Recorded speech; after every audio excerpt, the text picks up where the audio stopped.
A real Western dude, Stu was saying as I came in with more beer. A real renegade. Chef's not one to talk about his exploits. He's a man of few words. But he's had a life and a half. Is he Alaskan? Asked a Norwegian. He is in spirit, that's for damn sure. He's as Alaskan as a red salmon in the mouth of a grizzly bear. But he hails from the Blue Ridge Mountains of Virginia.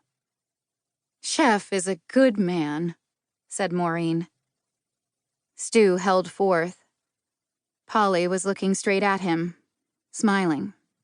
Her face as red and glossy in her admiration as Stu's was in the flush of his storytelling and drunkenness. Every gesture Stu made caused her eyes to flicker, and so he gestured more. Erin spent most of dinner looking at her plate, but she was listening too. The Blue Ridge Mountains of Virginia. Have you been there? No? Aren't blue, and they aren't mountains. We have mountains.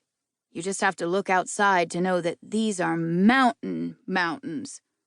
But what they have in Virginia are hills. They're really pleasant. And there are farms and little creeks and places where you can buy things like fresh milk and local honey. It's charming. In fact, it's so charming that people forget about the dangers in these little blue hills. You can still get lost. You can still fall into ravines. And you can get attacked by panthers. And that's exactly what happened to 5-year-old Chef and his mother. Here's something everyone in the Blue Ridge Mountains of Virginia knows. A panther's cry sounds like a woman's scream. And if you hear those screams, you start running. And as you run, you start stripping. You tear off your own clothes and you leave them on the trail because panthers are either dumb or curious and will stop and tear apart your clothes, looking for flesh. Usually, you can outrun them by the time they've figured it out. Usually, but not always. Chef and his mother ran like hell. And the way he tells it, they alternated between her stripping off a layer and her stripping a layer off of him. But maybe the panther had gotten wise to this trick. Or maybe it was just too slow to run with a little kid. Who knows? The panther attacked Chef's mom, and she, with her last bit of strength, pushed Chef and yelled at him to run. He did. He ran and ran. And here's the kicker. Stu paused, getting solemn through his shiny redness. Before long, he came to a jacket, and then a shirt, and then an undershirt lying on the dirt road. And he realized something. That whoever these clothes belonged to must have heard his mother screaming for help. And whoever these clothes belonged to had followed the same advice as Chef and his mom. The same advice everyone in the Blue Ridge Mountains gets. If you hear a woman screaming, run, and take off your clothes as you run along.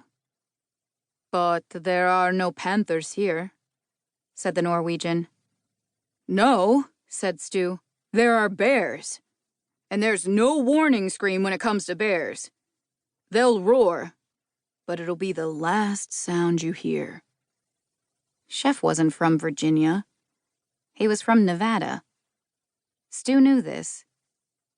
But the Norwegians were invested in the dangers of Alaska, and to first hear a story about a ferocious big cat, the cousin to lions and tigers, and then to hear that the bears of Alaska were even more ferocious, mollified them. Panthers screamed. Bears were the strong, silent type. Chef's swift exit, his stalking gait as he ran up to his tent cabin, were explained away. His haunted demeanor was nicely wrapped up in childhood trauma, and his childhood trauma was nicely wrapped up in the feral American landscape.